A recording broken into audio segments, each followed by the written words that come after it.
안녕하세요, 여러분. 오늘 우리는 인생의 어느 시점에서든 반드시 마주하게 되는 질문 하나를 깊이 들여다보려 합니다.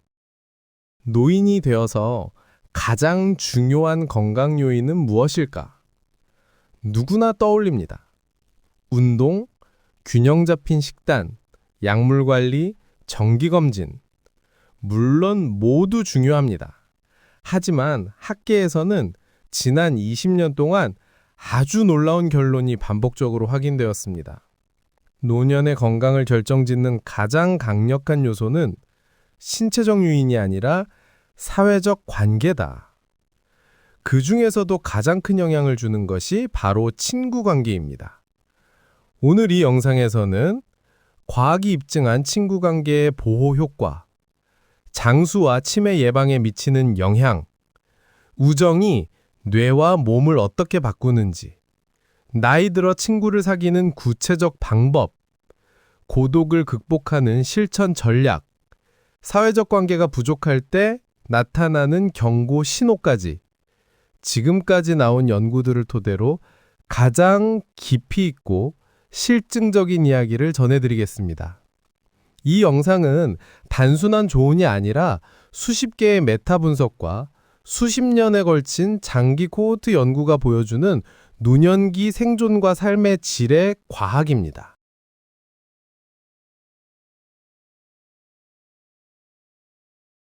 2010년 전 세계 연구자들 사이를 뒤흔든 논문이 발표됩니다.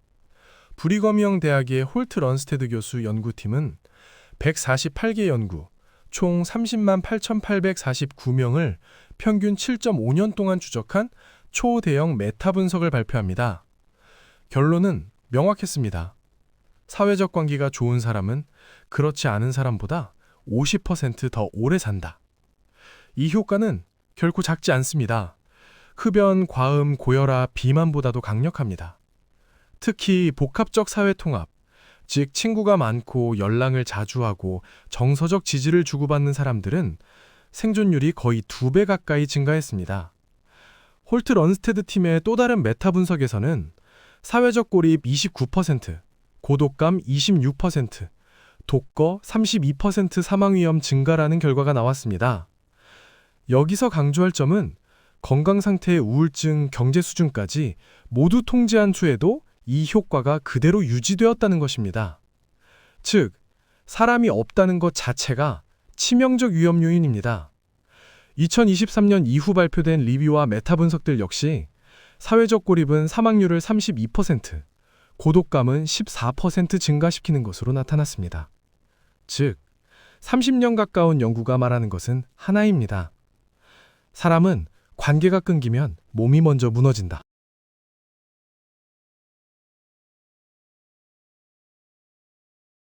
많은 분이 이렇게 묻습니다. 가족도 있는데 왜 굳이 친구가 필요할까? 가족 관계는 때로 책임과 걱정을 동반하지만 친구 관계는 그렇지 않습니다. 우리는 친구를 좋아서 만납니다. 욕구와 성향이 맞아서 만나고 함께 있으면 마음이 편하기 때문에 찾습니다. 이런 자발성은 정서적 안정과 행복감을 크게 높입니다. 영국에서 5,000명 이상의 고령자를 장기간 추적한 엘사 연구 2023년 캠브리지에서는 친구 관계가 활발한 노인이 사망 위험이 낮고 걷기 속도가 빠르며 근력 유지가 좋고 운동, 금연 등 건강 행동의 실천율도 높고 전반적 삶의 만족도가 월등히 높다는 결과가 나왔습니다. 즉, 친구가 많은 노인은 심리적, 신체적으로 더 젊다.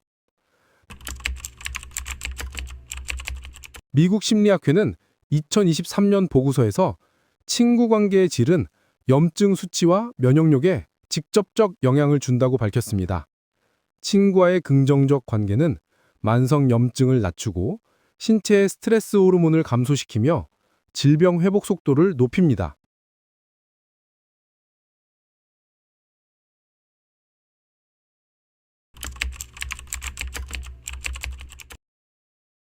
친구를 자주 만나고 대화하는 노인일수록 인지저하 위험이 현저히 낮았습니다. 그 이유는 간단합니다. 친구와의 대화에는 기억, 판단, 감정 조절, 언어 처리, 공감 등 뇌의 대부분 영역이 동시에 사용됩니다.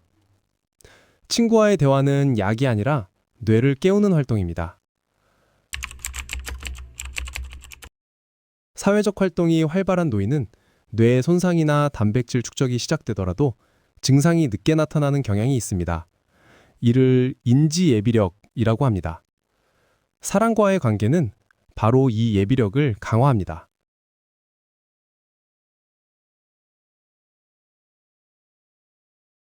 노년기의 고독감과 우울감은 가장 큰 삶의 위협입니다. 수십 개 연구에서 반복 확인된 결과입니다. 사회적으로 고립된 노인은 우울 증상이 두세 배 이상 높습니다. 스페인의 대규모 고령자 연구는 다음과 같은 결론을 내립니다. 노인의 행복감은 건강 상태보다 관계의 질에 더 크게 좌우된다. 즉, 관계를 가진다는 사실보다 어떤 관계를 가지고 있는지가 더 중요합니다.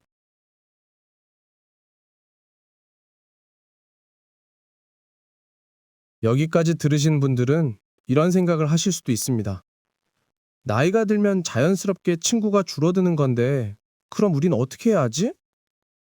중요한 점은 노년의 친구 감소는 문제가 있어서가 아니라 삶의 구조가 바뀌기 때문입니다. 은퇴, 배우자의 사별, 자녀의 독립, 건강 문제, 이동 능력 감소. 이 모든 것이 사람을 자연스럽게 관계에서 멀어지게 합니다. 즉, 노년의 친구가 줄어드는 것은 지극히 정상입니다. 문제는 대체 관계를 만들지 않는 데 있습니다.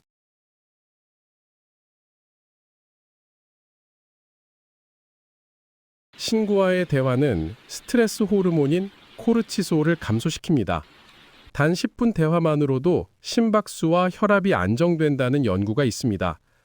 긍정적 관계는 면역세포, NK세포, T세포를 활성화하고 염증 마커 CRP를 낮춥니다. 함께 걷기, 운동하기, 식사 관리하기. 친구는 행동의 동기입니다. 사람과 대화하면 내 감정을 말로 정리하고 상대의 반응을 보며 정서적 균형을 회복할 수 있습니다.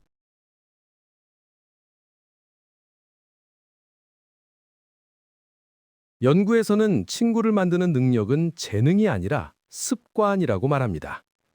다음은 노년의 관계를 회복하는데 매우 효과적인 방법들입니다. 전략 1.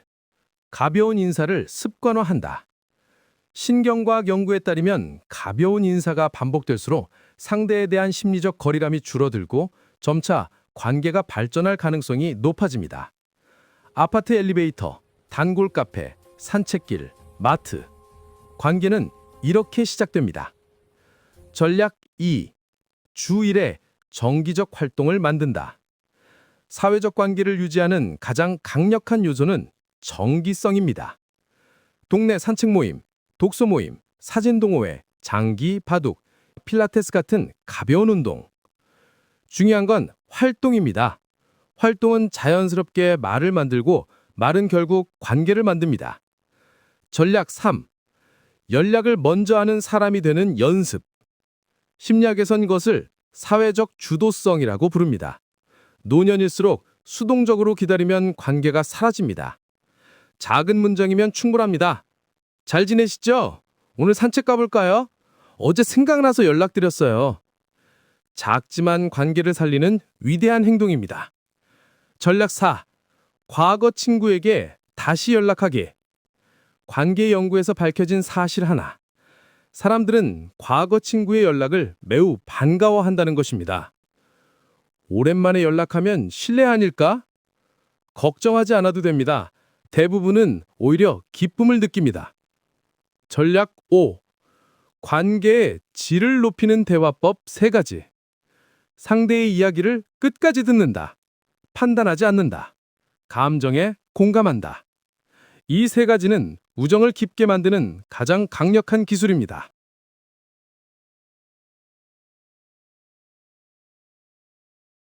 다음의 질문 7가지는 세계보건기구 WHO, CDC, 하버드 연구에서 사회적 고립을 평가할 때 제안하는 기준입니다. 스스로 체크해 보세요. 일주일 동안 누군가와 30분 이상 대화한 적이 있는가? 내 감정을 털어놓을 대상이 있는가? 누군가에게 먼저 연락한 적이 있는가? 최근 3개월간 새로운 사람을 만난 적이 있는가? 정기적으로 가는 모임이 있는가? 나의 안부를 궁금해할 사람이 있는가? 즐거움을 함께 나눌 사람이 있는가? 만약 3개 이하라면 관계를 새롭게 구축할 시점입니다.